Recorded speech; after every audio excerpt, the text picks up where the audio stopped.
Hello, my dear friends. How are you? Welcome to your beautiful channel, Civis Physics Tutorial, the place where you learn the jackass things in the physics. हाँ बेटा, आज हम लोग discussion करने जा रहे हैं चैप्टर नंबर 6 इलेक्ट्रोमैग्नेटिक इंडक्शन। बहुत ही बढ़िया, बहुत ही सुपर और बहुत ही क्लासिक सा चैप्टर है ये बेटा। जो हम लोगों ने डिस्कशन किया मैग्नेटिक इफेक्ट ऑफ करंट, इसका ये पूरा उल्टा चैप्टर है।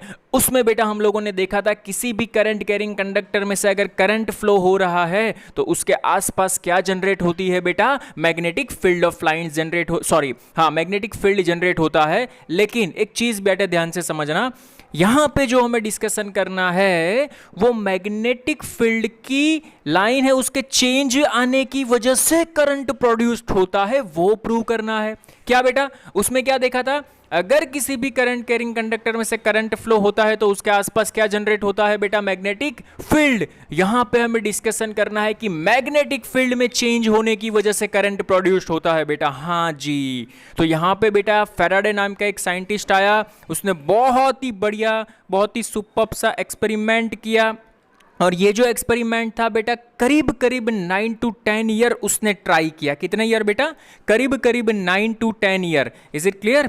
उसने क्या किया बेटा, समझ, उसने एक मैग्नेट लिया और एक कॉइल ली, कॉइल के साथ गैल्वेनोमीटर रखा, मैग्नेट को ऐसे रखा, कॉइल, ये कॉइल है, गैल्वेनोमीटर रखा, मैग्नेट को ऐसे रखा, ऊपर रखा, नीचे रखा, गैल्वेनोमीटर डिफ्लेक्शन बता ही नहीं रहा है। पूरे 9 साल उसने बिगाड़ दिए। इतने सारे एक्सपेरिमेंट करने के बाद एक बार उसका मगज हिल गया। उसने क्या किया बेटा, उसने पहले फेंका कॉइल को, कॉइल के साथ गैल्वेनोमीटर तो कनेक्ट था, ठीक है, और उसके बाद फेंका उसने मैग्नेट को। तो जैसे ही कॉइल के बाद मैग्नेट को फेंका तो छोटा सा एक डिफ्लेक्शन उसको दिखाई दिया और वो बहुत खुश हो गया। और उसने सोचा साला 9 साल एक्सपेरिमेंट कर करके मैं मर गया, लेकिन गैल्वेनोमीटर डिफ्लेक्शन नहीं बता रहा था और ये विद इन अ मिनट मुझे गैल्वेनोमीटर ने डिफ्लेक्शन बता दिया। क्या लॉजिक था, क्या लॉजिक था, क्या लॉजिक था। हाँ, उसने सोचा कि अभी तक मैं सिर्फ मैग्नेट को ऐसे प्लेस ही कर रहा था, ऐसे प्लेस ही कर रहा था, गैल्वेनोमीटर डिफ्लेक्शन नहीं बता रहा था। लेकिन जैसे ही मैग्नेट को मोमेंट मिली, इट मींस मैग्नेटिक फील्ड में चेंज आया। देख, मैग्नेट को नजदीक लेके जाएगा तो magnetic field of line strong बनेगी, दूर लेके जाएगा तो magnetic force of line weak बनेगी। तो मैग्नेटिक फोर्स ऑफ लाइन में जैसे ही चेंज आया तो गैल्वेनोमीटर ने डिफ्लेक्शन बताया। तो वहां से उसने बेटा एक फैराडे का एक्सपेरिमेंट बनाया, 3-4 अलग अलग 3 तरीके से उसने अपना एक्सपेरिमेंट रिप्रेजेंट किया। तो फैराडे ने 2 लॉ दिए हैं, वो भी हम डिस्कशन करेंगे, लेकिन उसको जानने से पहले हमारे लिए जानना जरूरी होता है मैग्नेटिक फ्लक्स। बहुत ही बढ़िया सी चीज है, जैसे इलेक्ट्रिक फ्लक्स था बेटा वैसे यहां पे है मैग्नेटिक फ्लक्स। कौन सा फ्लक्स बेटा, मैग्नेटिक फ्लक्स। तो आइए चलिए हम और आप साथ में मिलकर बेटा स्टार्ट करते हैं मैग्नेटिक फ्लक्स। ओके, देख, जैसे इलेक्ट्रिक फ्लक्स था डिट्टो वैसा ही है मैग्नेटिक फ्लक्स। वहां पे इलेक्ट्रिक फोर्स ऑफ लाइन थी, यहां पे मैग्नेटिक फोर्स ऑफ लाइन रहेगी। इज इट क्लियर और नॉट? देख, मैंने क्या किया, एक रिंग कंसीडर की, एक रिंग, सोच के ये तेरी रिंग है, ये रिंग है, समझ। यहां से रिंग में से जितनी भी magnetic field of line pass हो रही है उसको हम बोलेंगे magnetic force of magnetic flux.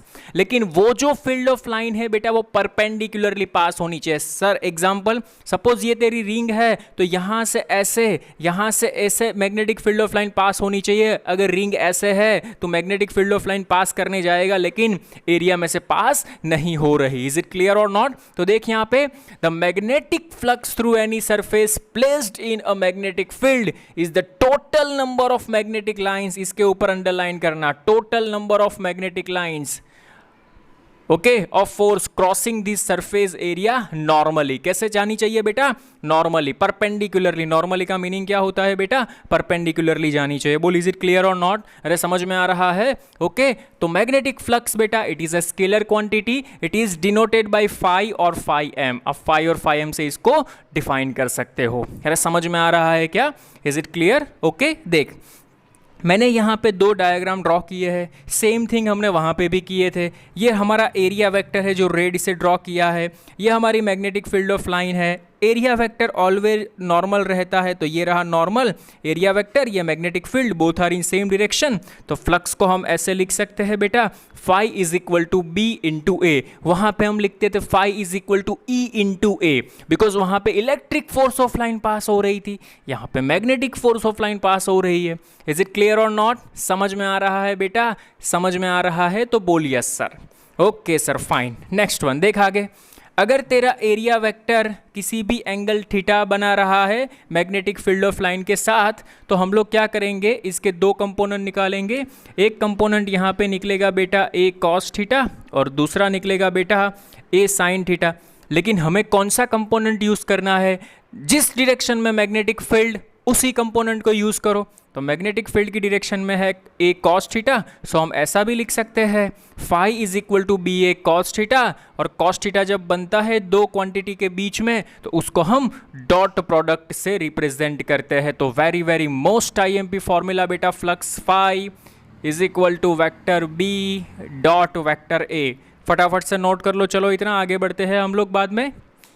अरे समझ में आ रहा है क्या? Is it clear? Done? Okay sir, done.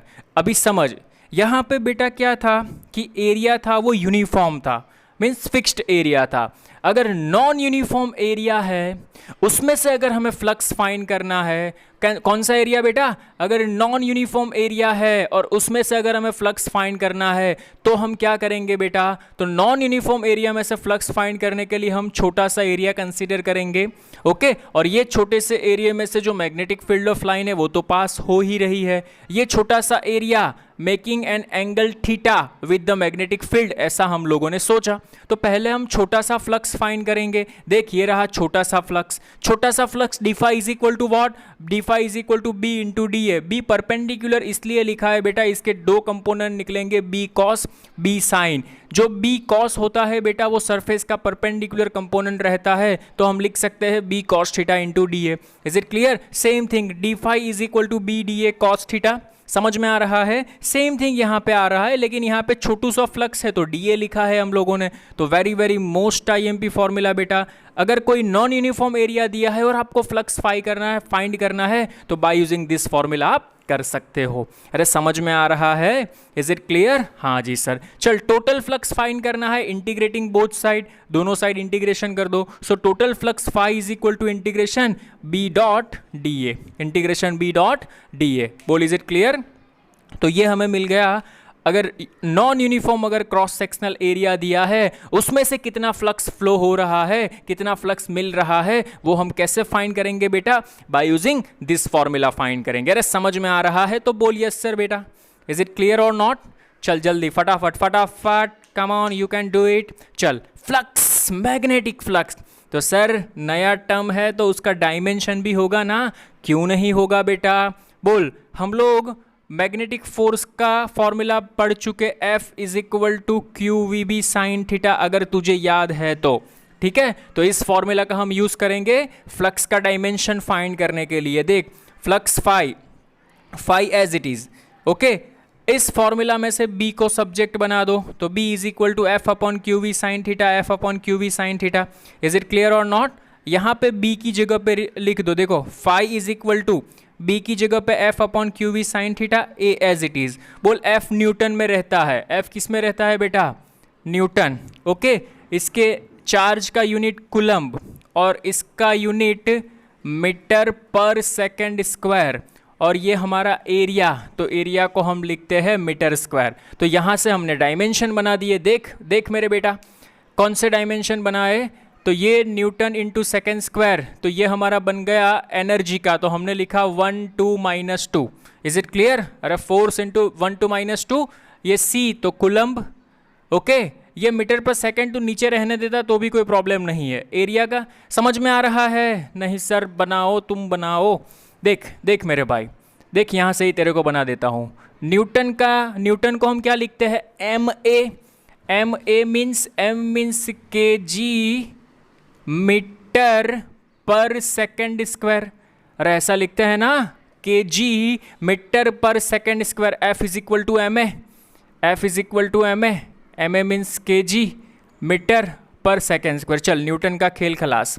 Okay, चल इसको अभी रहने दे। kg metre per second square, ये एरिया मीटर स्क्वायर, ये चार्ज q और ये v metre per second, metre per second. चल देख अभी क्या क्या छमछम होता है वो देख, मीटर से मीटर छमछम, ये सेकेंड 1 टाइम छमछम, बोल क्या बना, तो kg m1, देख m1 metre square l2, is it clear और नॉट। और बना हमारा यहाँ पे बेटा एक कूलम है ना, तो ये q इज इक्वल टू बनता है IT, I means ampere, T means second, तो यहाँ पे तू लिख सकता है ampere per second, ampere into second, sorry ampere into second. तो एक सेकेंड, दूसरा सेकेंड स्क्वायर ऊपर जाएगा t⁻², और a ऊपर जाएगा a⁻1। ओके, तो ये तेरा फाई का डायमेंशन बन गया। डायमेंशन हम लोग क्लास 11 में पढ़ चुके हैं कैसे बनाते हैं वो, अरे समझ में आया तो बोलिए सर बेटा, इज इट क्लियर और not. Okay done, okay sir, तो ये इसका डायमेंशन था। देख SI unit of flux, flux का SI यूनिट क्या रहता है बेटा, फ्लक्स का SI यूनिट हम लिखते हैं वेबर, क्या लिखते हैं बेटा, वेबर, क्या लिखते हैं बेटा, वेबर, ये पढ़ चुके हैं हम लोग। Okay, 1 weber is equal to 1 tesla into 1 metre square, देख यहां से आया magnetic field tesla, area metre square, तो अगर मैग्नेटिक फील्ड 1 टेस्ला है, एरिया 1 यूनिट है, तो फ्लक्स 1 वेबर कहलाएगा। So we will write 1 weber is equal to 1 tesla into 1 metre square. Okay, तो इसको हम ऐसे भी लिख सकते हैं, ये चीज ध्यान में रखना। ओके बेटा, बहुत ही बढ़िया सी चीज आपके लिए है मैक्सवेल, कौन सी चीज बेटा, मैक्सवेल है बेटा, वो फ्लक्स का CGS यूनिट है, और SI और CGS में एक बहुत बढ़िया सा रिलेशन है, 1 weber is equal to 10⁸ maxwell, 1 weber is equal to 10⁸ maxwell. कई बार एक मार्क्स में आए तो हमें आना चाहिए। This is the relation between SI unit and CGS unit. Okay, so this is the flux के बारे में बेटा फंडा हमारा क्लियर होना चाहिए। और सीधी सी बात है, यहां से आप फॉर्मूला डाल के देख सकते हो, कहां गया, ये रहा। अगर थीटा की वैल्यू 0 डाली, इसका मीनिंग क्या होता है, अगर मैग्नेटिक फील्ड और एरिया वेक्टर दोनों एक डायरेक्शन में है तो फ्लक्स मैक्सिमम मिलेगा, और मैक्सिमम फ्लक्स बेटा आपका ये रहेगा B × A। अगर दोनों अपोजिट डायरेक्शन में एंगल 180 बनता है तो फ्लक्स मिनिमम मिलेगा -B × A। समझ में आ रहा है। Okay, so this is the फंडा ऑफ फोर्स, फंडा ऑफ फ्लक्स। अगर फ्लक्स हमें समझ में आया तो इसके बाद आगे हम बढ़ेंगे बेटा फैराडेज एक्सपेरिमेंट, बहुत ही बढ़िया, बहुत ही सुपर, बहुत ही क्लासिक है। उसके बाद आएगा लेंज लो। फैराडे और लेंज ये दोनों बेसिक चीजें हैं ये चैप्टर को समझने के लिए। अगर ये दोनों बेसिक चीजें अगर हमें समझ में आ गई तो ये पूरा चैप्टर हमारे लिए बहुत ही बढ़िया सा बनने वाला है। Okay, thank you so much. मिलेंगे नए लेक्चर में नए कंसेप्ट के साथ। फैराडेज लॉ, लेंज लॉ, बहुत ही बढ़िया, बहुत ही सुपर्ब सा कंसेप्ट है। Okay, so please pause the screen and note it down. मिलते हैं नए लेक्चर में।